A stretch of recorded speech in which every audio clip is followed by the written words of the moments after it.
Hello everyone, अस्सलाम वालेकुम। आप सबने ये कहावत तो सुनी ही होगी, लालच बुरी बला है। और एक ऐसी लालच जो कि इतनी बढ़ जाए, जिसमें सही और गलत की बाउंड्री ही ख़त्म हो जाए, तो इट बिकम्स अ प्रॉब्लम। आज का हमारा जो टॉपिक है वो भी लालच पे ही है। एक ऐसी लालच है जो इतनी बढ़ चुकी थी जिसमें इंसानी ज़िंदगी भी उसके आगे कोई अहमियत नहीं रखती थी। Now we will start Noida case. Chauhan family Noida के सादरपुर के रहने वाले थे और चौहान अपने गांव में बहुत ही ज़्यादा वेल नोन परिवार थे, क्योंकि इस घर के जो दादाजी थे चरण सिंह, वो सादरपुर गांव के एक्स प्रधान रह चुके थे। ये फैमिली फाइनेंशियली भी काफ़ी वेल ऑफ थी। इनकी फैमिली में 4 लोग थे, इनके मॉम एंड डैड और एक बेटा और एक बेटी। उनके डैड का नाम था हर्षवर्धन, घर का बड़ा बेटा मनीष चौहान और छोटी बेटी मनीषा चौहान। एक चीज़ तो आप लोगों ने देखी ही होगी कि घर की जो छोटी बेटी होती है वो अपने डैड के ज़्यादा क्लोज होती है, और इसी का अपोजिट ले लो, जो बेटा होता है वो मॉम के ज़्यादा क्लोज होता है। मेरे घर में तो ऐसी चीज़ नहीं है, मैं सबसे ज़्यादा अपनी मॉम की लाडली हूँ। बट उनकी फैमिली में जो था हम आपको वो बता रहे हैं। मेजॉरिटी ऑफ द फैमिलीज में यही होता है कि बेटियां ज़्यादातर बाप के क्लोज होती हैं। हर्षवर्धन जी मनीषा को बहुत ही लाड प्यार से रखते थे, उसकी सारी विशेष पूरी करते थे। Basically a very loving father and daughter relationship. आप ये समझ लें कि उनका आपस में बहुत ही अच्छा रिश्ता था, बहुत प्यार मोहब्बत से रहना, एक दूसरे की बात समझना। वो अपनी बेटी की हर बात को अंडरस्टैंड करते थे और मनीषा भी हर बात अपने डैड से शेयर करती थी। और जो बेटा था मनीष चौहान, वो अपने मॉम के ज़्यादा क्लोज था। उसे वो सारी चीज़ें अपनी मॉम से मिलती थी जो मनीषा अपने डैड से बनवाती थी। लेकिन मनीषा को इस चीज़ की कभी कभी महसूस नहीं हुई कि उनके डैड जो है मनीष को नहीं, इनको ज़्यादा अहमियत देते हैं, या उनकी मॉम जो है वो ज़्यादातर अपने बेटे को चाहती है। उसे कभी कभी महसूस नहीं हुई थी। वो बहुत ही हैप्पी फैमिली थी। वो मनीषा जो थी वो हमेशा हंसती खेलती रहती, उसके चेहरे में हमेशा स्माइल रहती थी। एक दिन अचानक क्या होता है कि उनकी फैमिली को पता चलता है कि हर्षवर्धन जी को कैंसर है। और ये तो आप सबको पता ही होगा कि अचानक से अगर खुशी खुशी रहने वाली फैमिली को, इस तरह की किसी भी फैमिली को एटलीस्ट ये बात पता चले कि उनका जो घर का फर्द है वो इतनी बड़ी बीमारी में मुब्तला है जिसका इलाज भी बहुत ही मुश्किल है, तो अचानक से क्या हाल हो जाता है। अचानक से ये न्यूज़ मिलना उनकी फैमिली के लिए कितना ज़्यादा डिस्टर्बिंग था, ये तो सिर्फ वही जान सकते हैं। और जिस किसी को इस तरह की बीमारी का पता चलता है अचानक से सडनली, तो सिर्फ उस पर ही नहीं, उसकी फैमिली पर कितना बुरा स्ट्रेस आता है। मेंटली तौर पे, फिजिकली तौर पे, फाइनेंशियली तौर पे इंसान पूरा का पूरा चूर हो जाता है। वो सिर्फ एक बंदा फेस नहीं करता, उसकी जो पूरी फैमिली है वो इस चीज़ से गुजर रही होती है। सो जो हर्षवर्धन जी है, उनकी पूरी फैमिली इस बीमारी से, इस कैंसर से लड़ रहे थे। बट फिर भी अनफॉर्चुनेटली 2011 में हर्षवर्धन जी की कैंसर से डेथ हो गई। उनकी डेथ की वजह से सभी लोग बहुत ही ज़्यादा शॉक्ड में थे, बट उसका सबसे ज़्यादा इफ़ेक्ट हुआ था मनीषा पर, क्योंकि मनीषा उस वक्त सिर्फ 10 साल की थी। और मनीषा ने सिर्फ अपने डैड को ही नहीं, बल्कि एक बहुत ही ज़्यादा केयरिंग, लविंग, और जिससे वो हर बात शेयर करती थी। समझो उन्होंने अपने एक फ्रेंड को खोया था। जैसा कि मैंने आपको बताया था कि वो अपनी हर बात अपने पापा से शेयर करती थी, अपने डैड से शेयर करती थी, तो अब वो अपने आप को अपनी ही फैमिली के अंदर बहुत ज़्यादा अकेला अकेला फील कर रही थी। हर्षवर्धन जी ने मरने से पहले अपनी एक विल बनवाई थी, जिसमें उन्होंने अपनी जो पूरी प्रॉपर्टी थी वो अपने दोनों बच्चों यानी मनीषा और मनीष, दोनों बच्चों में इक्वली डिस्ट्रीब्यूट की थी, क्योंकि वो दोनों को ही बराबर समझते थे। आज भी बहुत सारी फैमिलीज ऐसी हैं कि वो समझती हैं कि प्रॉपर्टीज़ में सिर्फ और सिर्फ लड़कों का हक होता है, बट वो ऐसा नहीं सोचते थे। और यहाँ हर्षवर्धन जी की जो वाइफ थी वो उनसे बिल्कुल अपोजिट सोच रखती थी। वो ये सोच रखती थी कि लड़कियाँ पराया धन होती हैं, और ये सारी प्रॉपर्टी, वो ये चाहती थी ये सारी प्रॉपर्टी मनीष के नाम होनी चाहिए। क्योंकि लड़कियां पराया धन होती हैं और ये एक ना एक दिन अपने घर चली जाएगी और फिर प्रॉपर्टी दूसरे के हाथ में आ जाएगी। तो वो ये चाहती थी कि ये सारी प्रॉपर्टी सिर्फ मेरे बेटे को मिले। और जब हर्षवर्धन जी के मरने के बाद उनकी ये विल बाहर आती है, उनकी वाइफ को ये पता चलता है, तो ये बात उनको अंदर ही अंदर खटक रही थी, बहुत ज़्यादा परेशान कर रही थी। और तब से ही मनीषा उन्हें जो एक खटक रही थी। लेकिन अभी वो क्योंकि 10 साल की थी तो उन्होंने ज़्यादा कुछ कहा नहीं, लेकिन कहीं ना कहीं उनको ये खटकने लग गई थी। अब मनीषा अपनी फैमिली में बिल्कुल अकेली पड़ चुकी थी। वो अपना ध्यान भी खुद ही रखती थी, अपने सारे काम भी खुद ही करती थी, क्योंकि उनकी मॉम का पूरा ध्यान जो है वो मनीष पर लग गया था। वो पूरा ध्यान अपने सिर्फ बेटे पे देती थी। और यही वजह है कि मनीषा वक्त से पहले बहुत जल्दी मेंटली तौर पे बड़ी हो गई। वो अपना ख्याल खुद रखने लगी और उसने अपना सारा फोकस अपनी स्टडी को दे दिया, क्योंकि वो इंडिपेंडेंट होना चाहती थी, काफ़ी ज़्यादा सक्सेसफुल बनना चाहती थी और उसका ड्रीम था कि वो अपने डैड जैसी बने। वो अपने डैड को इतना ज़्यादा मिस करती थी कि उसने अपने हाथ पर अपने डैड के नाम का एक टैटू भी बनवा लिया था। इंडिपेंडेंट बनने के लिए उसने नौकरी करने का सोचा और फिर मरीना टेक्नोलॉजी में उसे टेक रिलेटेड जॉब भी मिल गई थी। वहाँ जितने भी लोग उस कंपनी में काम करते थे वो सब मनीषा से बहुत इंस्पायर्ड थे, मनीषा को बहुत ज़्यादा पसंद करते थे। वो उसके काम से बहुत ज़्यादा इम्प्रेस्ड थे। वो बहुत ही ज़्यादा यंगेस्ट एम्प्लॉय थी और बहुत ज़्यादा हार्ड वर्किंग थी और बहुत खुश मिजाज। उसके चेहरे पे हर वक्त मुस्कुराहट रहती थी। काफ़ी ज़्यादा फैन लविंग और केयरिंग थी वो। तो इस चीज़ को सोचते हुए आप लोगों के जहन में एक तस्वीर तो बन गई होगी मनीषा की कि वो बहुत ज़्यादा हंसती थी, बहुत ज़्यादा खुश रहती थी। काम का स्ट्रेस बर्डन होने के बावजूद भी वो कभी स्ट्रेस में नज़र नहीं आती थी। वो हमेशा मुस्कुराती रहती थी। यही वजह है कि उसकी पर्सनैलिटी बहुत ज़्यादा अट्रैक्टिव थी। और मनीषा की इसी स्माइल के पीछे कभी भी किसी को पता नहीं चला कि वो कितने दर्द से गुजर रही थी। मनीषा के डैड के गुजरने के बाद जब मनीषा बड़ी हो गई थी, जब वो जॉब करने लगी थी, तब से उसकी मॉम मनीषा को प्रेशराइज करती थी कि वो अपनी प्रॉपर्टी में से कुछ हिस्सा मनीष को दे दे, यानी अपने भाई के नाम कर दे। और इस प्रॉपर्टी को मनीषा अपने डैड की लास्ट निशानी समझती थी, तो वो हमेशा मना कर देती थी। जब भी इस टॉपिक पे बात होती तो मनीषा हमेशा ही साफ मना कर देती। और तब से उसके भाई और उसकी मॉम थोड़ी थोड़ी बातों पर उसको बहुत ज़्यादा टेंशन देते थे, उसको बहुत ज़्यादा मारपीट करने लग गए थे। और ऐसा नहीं है कि ये मारपीट का किसी और को पता नहीं था। उनकी जो पूरी फैमिली थी, उनके पूरे ख़ानदान में तकरीबन ये बात अब सबको पता थी कि मनीष और मनीषा की जो मॉम है वो दोनों मनीषा को अब किस तरह ट्रीट करते हैं, कितना उस पर चीखते चिल्लाते हैं, उसके छोटे से कसूर और छोटी सी गलती भी उसे माफ़ नहीं करते और उसे मारपीट करते हैं। ये बात सबको पता होने के बावजूद उसे कोई सपोर्ट नहीं करता था। और जबकि उसकी फैमिली का उसके साथ इस तरह बिहेव था, तो मनीषा की सबसे एक्सपेक्टेशंस ख़त्म हो चुकी थी।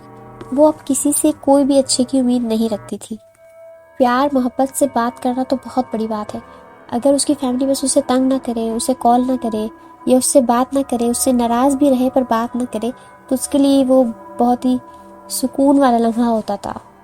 उसके लिए सब कुछ बहुत अच्छा होता था। उसने ये मान लिया था कि अब मेरी पूरी ज़िंदगी इसी तरह चलनी है। उसने अपनी लाइफ को इसी तरह एक्सेप्ट कर लिया था। और तब ही उसकी लाइफ में एक छोटी सी हॉप आई जब उसे ये पता चला कि उसके भाई मनीष की शादी हो रही है। उसने सोचा कि उसकी वाइफ इतनी अच्छी होगी कि वो मनीष को चेंज कर देगी और शादी के बाद मेरे भाई के बिहेव में थोड़ा सा चेंज आएगा, थोड़ा सा अलग बर्ताव आएगा। उसने सोचा कि शायद अब इस घर में जो मेरी भाभी आ रही है वो मुझसे मोहब्बत से बात करेंगी, वो मुझे प्यार करेंगी। शायद वो मेरी मॉम और मेरे भाई की तरह मुझे ट्रीट नहीं करेंगी, बल्कि वो सब कुछ ठीक कर देंगी। उसे लगता था अब भाभी आने के बाद ये सब कुछ चेंज हो जाएगा। उसकी भाभी उससे बहुत प्यार मोहब्बत से पेश आएंगी, बहुत प्यार करेंगी और कुछ नहीं तो शायद एक नॉर्मल इंसान की तरह तो ट्रीट कर ही लेंगी। लेकिन मनीषा को ये चीज़ पता नहीं थी कि उन सब में से जो उनकी मॉम थी और मनीष था, उन दोनों में से जो तीसरी आ रही थी ना, वही सबसे ज़्यादा खतरनाक साबित होने वाली थी मनीषा के लिए। फिर मनीष की शादी हुई शिखा से। शिखा सोनीपत की रहने वाली थी। उन दोनों की शादी बड़े धूमधाम से मनाई गई और शादी की शुरुआत में तो वो बहुत अच्छे बिहेव से रह रही थी। वो एक अच्छी वाइफ भी बन गई थी और एक अच्छी बहू का किरदार भी अदा कर रही थी और मनीषा के लिए वो एक अच्छी फ्रेंड जैसी साबित हुई थी। सब कुछ बहुत अच्छा चल रहा था। पर फिर एक दिन क्या होता है कि मनीषा ने शिखा को किसी दूसरे आदमी से बात करते हुए सुन लिया था। फिर मनीषा ने क्या किया कि अपनी भाभी का फ़ोन चेक करा। उनकी भाभी के फ़ोन में जो फ़ोटोज़ थी और जो मैसेजेस थे उससे पता चला कि उनकी भाभी किसी पवन नाम के लड़के से इन्वॉल्व है। तो ये सब कुछ देखकर और अपने भाई के अच्छे फ्यूचर के लिए, उसके अच्छे करने के लिए उसने अपनी भाभी से बात करने के लिए सोची। उसने अपने भाभी से बात करी और उसे समझाने की पूरी कोशिश करी कि वो ये जो भी सब कुछ कर रही है वो गलत कर रही है, ये एक धोखा है और वो बिल्कुल भी अच्छा नहीं कर रही। But Shikha did not stop. वो रुकी रही इन सब से। अब शिखा को मनीषा से प्रॉब्लम होने लगी थी क्योंकि वो इसके और पवन के अफेयर के बीच में आ रही थी। और यहाँ पर साथ ही साथ मनीष भी ये चाहता था कि वो सारी प्रॉपर्टी बेच ले और उस पर खुद ही कब्जा कर ले। वो इस बात के लिए बहुत ज़्यादा सोचों में रहता था हर वक्त। पर आधी प्रॉपर्टी तो मनीषा की थी और वो सेल करने के लिए राज़ी नहीं थी, तो वो अपनी प्रॉपर्टी भी, मनीष अपनी प्रॉपर्टी भी नहीं बेच पा रहा था, सेल नहीं कर पा रहा था। और ये प्रॉपर्टी भी कोई छोटी मोटी प्रॉपर्टी नहीं थी। ये प्रॉपर्टी थी लगभग 4 से 5 करोड़ की। और जैसे ही उसकी भाभी को, शिखा को यानी, इस प्रॉपर्टी के बारे में पता चलता है, उसने फ़ौरन ही अपने हस्बैंड को धीरे धीरे ब्रेन वॉश करना शुरू करा। वो उसे मनीषा के बारे में धीरे धीरे भड़काना शुरू कर दिया। और जब उस घर में रहते रहते वो ये देख लेती है कि सारे लोग मिलके मनीषा से कैसे बिहेव करते हैं, उसको कैसे ट्रीट करते हैं, तो धीरे धीरे शिखा ने भी इसी तरह करना स्टार्ट कर दिया। वो भी सेम वैसे ही मनीषा से ट्रीट करने लगी, उससे जेलस होने लगी और उसको इसी तरीके से रखने लगी जैसे उसके भाई और उसकी मॉम रखते थे। वो अब मनीषा पर चिल्लाने लगी थी, यहाँ तक कि अब वो भी उस पर हाथ उठाने लगी थी। उस पर झूठे सच्चे इल्ज़ाम लगाती थी और कहती थी कि ये किसी लड़के से इन्वॉल्व है और लड़कों से बातें करती है। वो उस पर बहुत ज़्यादा झूठे इल्ज़ामात लगाने लगी थी। और अक्सर तो ऐसा होता था कि जब मनीषा ऑफिस से घर पे आती थी तो वो रात को मनीषा को खाना भी नहीं खाने देती थी। वो खाना भी साइड रख लेती थी, अपने रूम में ले जाती थी और पूरा खाना छुपा देती थी। वो चाहती थी कि मनीषा खाना भी ना खाए। अक्सर तो उसे इस हद तक की सज़ा देती थी। जो एक होप थी भाभी के ज़रिए से कि मेरी लाइफ चेंज होगी, जो मनीषा की एक होप थी, वो बुरी तरह टूट चुकी थी, जिसकी वजह से मनीषा अब काफ़ी डल हो चुकी थी। और शादी के बाद तो धीरे धीरे उसकी लाइफ बहुत ज़्यादा टफ होती गई, बहुत ज़्यादा बुरी होती गई। और इन सब के बीच में, इन सब टेंशन्स में भी वो रेगुलर ऑफिस जाती रही और अपनी हार्ड वर्किंग जारी रखी उसने। एक दिन जब मनीषा ऑफिस से घर वापस आती है तो उसे अपने भैया और भाभी के रूम से कुछ आवाज़ें आने लगी। पहले तो उसे लगा कि उसके भैया घर पे होंगे, शायद मनीष भैया जल्दी आ गए होंगे। पर जैसे ही वो दरवाज़ा खोल के अपने भाभी के रूम में एंटर होती है तो वो देखती है कि वही लड़का पवन, जो उसने अपनी भाभी की फ़ोटोज़ वगैरह में देखा था मोबाइल में, वही लड़का पवन उनके बेड पे बैठा होता है और उनकी भाभी उससे बात कर रही होती है। In that moment it was the perfect time for her. Manisha ने सोचा कि ये बिल्कुल सही टाइम है कि मैं भैया को बता सकूं, मनीष भाई को बता सकूं कि आपकी बीवी आपके साथ लॉयल नहीं है। इसीलिए उसने फ़ौरन अपना फ़ोन निकाला और पवन की और अपनी भाभी की वीडियो बना ली। फ़ौरन से वीडियो बनाई और वो वहाँ से चली गई, फ़ौरन वहाँ से भाग गई वो। और वो वेट करती रही कि कब भैया घर आएंगे और मैं उन्हें ये सब कुछ बताऊंगी कि आपकी बीवी तो आपके साथ लॉयल ही नहीं है। वो वेट करती रही और जब मनीष घर पर आया और जैसे ही मनीष शाम में घर वापस आया तो उसने फ़ौरन से सारी पोल खोल दी। उसने पूरी बात मनीष को बता दी। अब उसके पास पूरे सबूत थे तो उसने अपने भैया को ये सारी बात बताई और सारे कॉल मैसेजेस उसके स्क्रीनशॉट्स और यहाँ तक कि वो जो वीडियो उस वक्त बनाई थी वो सब उस वक्त अपने भैया को उसने दिखा दी। But Shikha, she was the cunning woman. वो बहुत ही ज़्यादा चालाक थी और बहुत ही ज़्यादा मक्कार थी। उसने ये सारा कुछ कि मैं पवन के साथ थी, पवन से बात कर रही थी इतने दिनों से, उसने अपना ये सारा का सारा ब्लेम मनीषा पर डाल दिया। और वो फौरन ही पवन से कहने लगी कि ये सब मनीषा की चाल थी, उसी ने मुझे पवन से मिलवाया था, उसी ने पवन को यहाँ बुलवाया था ताकि वो हम दोनों को अलग करवा सके। और उसने ये सारे सबूत बनाकर आपको दिखा दिए ताकि हम दोनों में झगड़ा हो और हम लोग अलग हो जाएं। ये सब कुछ इसी की चालाकी थी, ये सब कुछ इसी की अय्यारियाँ मक्कारियाँ हैं। वो इस तरह करके मनीषा पर बड़े बड़े इल्ज़ाम लगाने लगी। और दोनों की ये सारी बातें सुनने के बावजूद भी मनीष के दिमाग में पता नहीं क्या चल रहा था। वो तो सिर्फ अपनी बहन से नफरत करता था। उसने अपनी बीवी शिखा के बारे में ये सब कुछ यकीन कर लिया। उसने शिखा की बात पर पूरा पूरा यकीन कर लिया और मनीषा को ही इस चीज़ का इल्ज़ाम ठहराया कि मेरी बीवी जो कह रही है वो बिल्कुल ठीक है। ये बात समझ से बाहर है कि पता नहीं क्यों सारे सबूत, सारे प्रूफ होने के बावजूद भी उसने अपनी बीवी की साइड ली। वो अपनी बीवी की साइड लेता रहा, शायद इसलिए कि उसको प्रॉपर्टी की लालच थी और वो मनीषा को वैसे ही हटाना चाहता था रास्ते से। तो शायद इसीलिए कि उसने अपनी बीवी का साथ दिया। और उस दिन के बाद से शिखा को मनीषा से हद दर्जे की नफरत होने लगी थी। बस अब वो भी उसे अपने रास्ते से हटाना चाहती थी। वो मनीष को कभी छोड़ना नहीं चाहती थी क्योंकि उसे तो पता था ही कि मनीष के पास 4-5 करोड़ की प्रॉपर्टी है। बट वो अपने जो बॉयफ्रेंड था उसको भी कभी नहीं छोड़ना चाहती थी। तो उसने क्या करा, उसने अपने दोनों पार्टनर्स को भड़काना शुरू कर दिया। उसने मनीष को कहना शुरू कर दिया कि जब तक तुम्हारी बहन जिंदा है हमें प्रॉपर्टी नहीं मिल सकती। और उसने दूसरी तरफ पवन को ये कहना स्टार्ट कर दिया कि जब तक मनीषा जिंदा है हम दोनों एक नहीं हो सकते। और शिखा ने इन दोनों को इतना ज़्यादा भड़का दिया था कि वो लोग रेडी हो गए थे मनीषा को किल करने के लिए।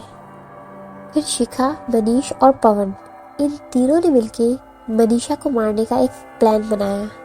ऑन 1 नवंबर 2023 रात 8:30 बजे के करीब मनीषा अपने घर पहुंची। उनकी सारी फैमिली ने एक साथ बैठकर डिनर किया। पर मनीषा को ये नहीं पता था कि आज उसके खाने में एक नशीली दवाई मिलाई गई थी जो कि उसके भाई और भाभी का किया धरा था। मनीषा के बेहोश होने से पहले उसके भाई मनीष ने उसे कहा कि इस प्रॉपर्टी के पेपर्स पे साइन कर दो। और जब मनीषा ने इस बात से इनकार कर दिया तो वो लोग उसे मारने लगे। और जैसे ही मनीषा बेहोश हुई तो पवन ने एक दुपट्टे से उसका गला घोटा। जब पवन उसका गला घोट रहा था तब उसके सगे भाई मनीष ने उसके हाथ पकड़े हुए थे और मनीषा ने उसके पाँव। And together these 3 peoples killed Manisha just for property. और अगर ये सब सुन के आप लोगों को ऐसा लग रहा है कि एक भाई अपनी बहन के साथ ऐसा कैसे कर सकता है, तो guys it's are real story of 2023। Manisha को मारने के बाद जब वो कम्प्लीटली तौर पे दम तोड़ चुकी थी, उसको मारने के बाद उन लोगों ने ट्राई करा कि उसकी बॉडी को एक सूटकेस में रख दिया जाए ताकि उसकी बॉडी को फेंकने में आसानी हो। बट उसकी बॉडी इस सूटकेस में फिट नहीं हो रही थी। फिर तीनों ने मिलके उसकी हड्डियां तोड़ दी। जब वो सूटकेस में उसकी लाश जो है फिट नहीं हुई तो उन तीनों ने मिलके उसकी हड्डियां तोड़ दी। और वो लोग इस तरह उसकी लाश को फेंकना चाहते थे ताकि मनीषा किसी को ना मिले, और अगर किसी को मिल भी जाती है बाय चांस तो उसे कोई पहचान ना सके कि वो किस घर से है, किसकी बहन है, या जो भी कुछ है वो कहाँ काम करती है, कुछ भी कोई भी पहचान ना सके। फिर ऐसा करने के बाद उन्होंने वो सूटकेस गाड़ी में रखा और सदरपुर से काफ़ी दूर, तकरीबन 75 किलोमीटर दूर भागपत के सिसाना गांव की तरफ पहुंचे, जो कि पवन का ही गांव था। सिसाना गांव के एक कूड़ा कचरे में उसने वो सूटकेस फेंका और उस सूटकेस पे पेट्रोल डाल के उसे वहीं जला दिया, आग लगा दी। और वो तीनों फौरन ही वहाँ से भाग गए, ये सोचकर कि सुबह तक उसकी पूरी बॉडी जल जाएगी और फिर किसी को भी कुछ भी पता नहीं चलेगा। और ऐसा हो भी जाता, पूरी बॉडी जल भी जाती। पर एक चीज़ जो इन्होंने नहीं देखी वो ये थी कि वहाँ पर जहाँ इन्होंने वो सूटकेस फेंका था वहाँ की मिट्टी गीली थी, जिसकी वजह से वो सूटकेस यानी मनीषा की बॉडी भी बहुत धीरे धीरे जल रही थी। और फिर एक टाइम पर आकर वो सूटकेस जलना बंद हो गया था और धीरे धीरे सूटकेस की आग कम होती गई और कम होते होते सुबह के 5 बज गए। और विलेजेस वगैरह में क्या होता है कि सुबह सुबह के टाइम पे बुज़ुर्ग लोग जो होते हैं वो मॉर्निंग वॉक पर जाते हैं। तो बिल्कुल वैसा ही हुआ। एक बुज़ुर्ग, सिसाना गांव के एक बुज़ुर्ग ने मॉर्निंग वॉक पे निकले और जब वो उस कूड़ादान के पास से गुजरे तो उन्हें वहाँ फ्लैश जलने की बू आई। वो फ़ौरन से उस कूड़ादान के पास गए कि जल क्या रहा है, वो ये देखने गए थे। और जैसे ही उन्होंने देखा कि ये वाकई फ्लैश जल रहा है, एक्चुअल में वो हड्डियाँ हैं जो जल रही हैं, तो उन्होंने फ़ौरन ही पुलिस को कॉल करी। और जैसे ही पुलिस वहाँ पर पहुँची तो उनका पहला मेन टास्क ये था कि वो बॉडी को आइडेंटिफाई करें कि आखिर ये बॉडी है किसकी। और उन्होंने आसपास के सारे गांव में पूछताछ की मगर कुछ पता न चला। हत्ता कि उनको ये भी पता नहीं चला कि आसपास के किसी गांव से कोई लड़की गायब हुई है या नहीं। फिर जब कुछ भी नहीं हो सका तो पुलिस ने उनके आसपास के जो कैमरे, सीसीटीवी कैमरास लगे हुए थे, उसकी फुटेज चेक करी। तो उस सीसीटीवी फुटेज में उन्हें दिखा कि एक लेट नाइट कार एंटर होती है इनके विलेज में, जो कि सिल्वर कलर की है। और कुछ ही देर बाद उसी सीसीटीवी फुटेज में ये भी दिखा कि वो कार वहाँ से एग्जिट भी हुई थी और कार की जो नंबर प्लेट थी वो सिसाना गांव के किसी आदमी के नंबर प्लेट थी, वहीं के रहायशी की। और यहीं से उन्हें इस आदमी का एड्रेस भी मिल गया था।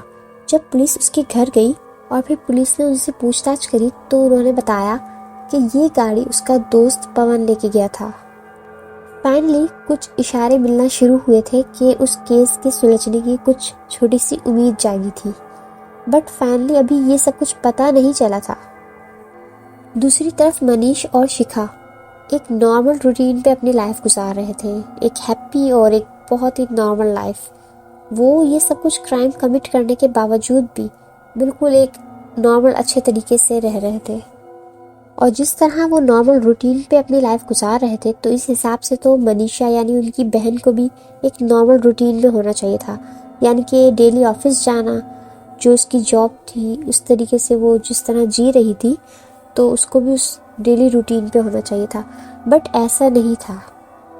मनीषा कभी अपने ऑफिस से छुट्टी नहीं लेती थी और अगर कभी ले भी लेती तो वो एक दिन पहले नोटिस दे देती थी।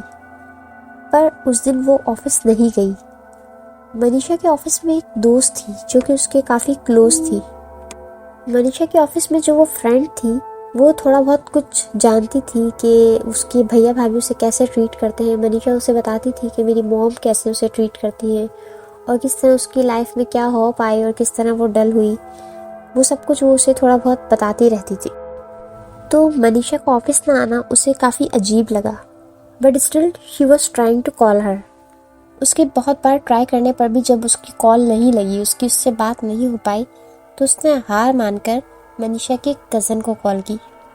उसने उसके कज़न से बात करी कि प्लीज़ आप उसके घर जाके चेक करें मनीषा कैसी है, किस हाल में है, और जैसी भी कोई बात है आप प्लीज़ मुझे फिर इन्फॉर्म करें। मनीषा का जो कज़न था उसे भी मनीषा की काफ़ी ज़्यादा फिक्र रहती थी क्योंकि वो भी उनकी फैमिली के बारे में अच्छे तरीके से जानता था। वो फ़ौरन ही मनीषा के घर पहुंचता है ये देखने कि कहीं उन लोगों ने मनीषा के साथ कुछ कर तो नहीं दिया। जब उसका कज़न संदीप उनके घर पहुंचता है तो वो पूछता है कि मनीषा कहाँ है, आज ऑफिस क्यों नहीं आई। तो उसके भाई मनीष ने कहा कि वो तो सुबह ऑफिस के लिए निकल चुकी है। पर मनीष की टोन में, मनीष के बात करने के अंदाज में संदीप को लगा कि कुछ ठीक नहीं है। तो वो फ़ौरन गया पुलिस स्टेशन और उसने मिसिंग पर्सन की रिपोर्ट लिखवा दी। पर अब हुआ क्या कि उसने रिपोर्ट तो लिखवा दी थी संदीप ने मिसिंग पर्सन की, पर जब पुलिस इन्वेस्टिगेशन करती है तो सबसे पहले उसके रिलेटिव्स, आसपास वाले, उसके घर वाले, भाई बहन, उनसे इन्वेस्टिगेट करती है। तो जब पुलिस यहाँ पे इन्वेस्टिगेट करने आई तो मनीष और शिखा ने क्या कहा कि वो किसी लड़के के साथ भाग गई है, और सिंपैथी के लिए मनीष वहाँ पे रोने भी लगा। पर फिर पुलिस ने उनके आसपास इन्वेस्टिगेट किया तो बहुत सारे एलिगेशंस आ रहे थे मनीष और शिखा पर। पुलिस को शक हो चुका था कि मनीष और शिखा का ही हाथ है उसको गायब करने पे, पर शक के बेसिस पर पुलिस कुछ कर नहीं सकती। तो सबसे पहले उन्होंने ट्रेस करे मनीष और शिखा के फ़ोन कॉल्स, और फिर फ़ोन ट्रेस करने पर पता चला कि 1 नवंबर की रात को इन दोनों के जो फ़ोन थे वो सिसाना गांव की लोकेशन दिखा रहे थे, और वहीं से ये चीज़ कनेक्ट करती है कि सिसाना गांव में एक लड़की की बॉडी मिली थी। पर पहले तो ये दोनों बिल्कुल खामोश थे, चुप थे, कुछ नहीं बता रहे थे, पर पुलिस की सख्ती की वजह से, कुछ ज़्यादा ही सख्ती से पेश आने की वजह से बाद में मनीष और शिखा ने ये गलती एडमिट करी। शिखा ने पुलिस को बताया कि मनीषा उसकी दुश्मन थी, वो उसके अफेयर के बीच में आ रही थी, और मनीष ने यह बताया कि वो अपनी बहन मनीषा की वजह से ये प्रॉपर्टी नहीं सेल कर पा रहा था। सो दे डिसाइडेड, दोनों ने ये मिलकर डिसाइड करा कि हम उसे कत्ल कर देंगे। ये दोनों तो अब पुलिस की कस्टडी में थे, बट पवन अभी भी फरार था। सिसाना की पुलिस जब क्राइम सीन पर एविडेंस कलेक्ट कर ही रही थी तब उन्हें एक आदमी दिखा जो दूर खड़े रहकर उन पर नजर रख रहा था। पुलिस को ये चीज़ काफ़ी सस्पिशियस लग रही थी। पुलिस उस आदमी के पास गई और उन्हें यह रियलाइज़ हुआ कि यही आदमी पवन है। तभी पवन घबरा गया और पुलिस पर फायरिंग करने लगा, और पुलिस ने भी फायर का जवाब फायर से दिया। तभी भागते हुए पवन की टांग में गोली लग गई, और 8 नवंबर की रात को पुलिस ने पवन को भी अरेस्ट कर लिया। He is under custody now, और उसने भी अपना क्राइम कबूल कर लिया है। अगर पवन क्राइम सीन पर वापस ना आता ये देखने कि बॉडी जल चुकी है या नहीं, तो शायद पवन पकड़ा ना जाता, बट उन लोगों ने इतना बड़ा क्राइम करा था, वो भी बिना किसी थॉट के, सिर्फ और सिर्फ लालच की बिना पर। फिर ये तीनों 72 आवर्स के अंदर पकड़े गए थे। और जहाँ तक बात है मनीषा की, she was a really good person. अपनी लाइफ में इतना सब कुछ झेलने के बाद भी उसके दिमाग में कभी भी रिवेंज की बात नहीं आई। वो अपनी भैया, भाभी, माँ से कभी भी कुछ नहीं चाहती थी, बट सिर्फ और सिर्फ उसकी फैमिली की लालच की बिना पर उससे ऐसा बिहेव था, और लालच की वजह से उन लोगों ने उसे मार दिया। और इसी के साथ मनीषा चौहान का केस यहीं पर ख़त्म होता है। I hope you guys are healthy, I hope you guys are happy. Please subscribe to my channel. Stay blessed. Good bye.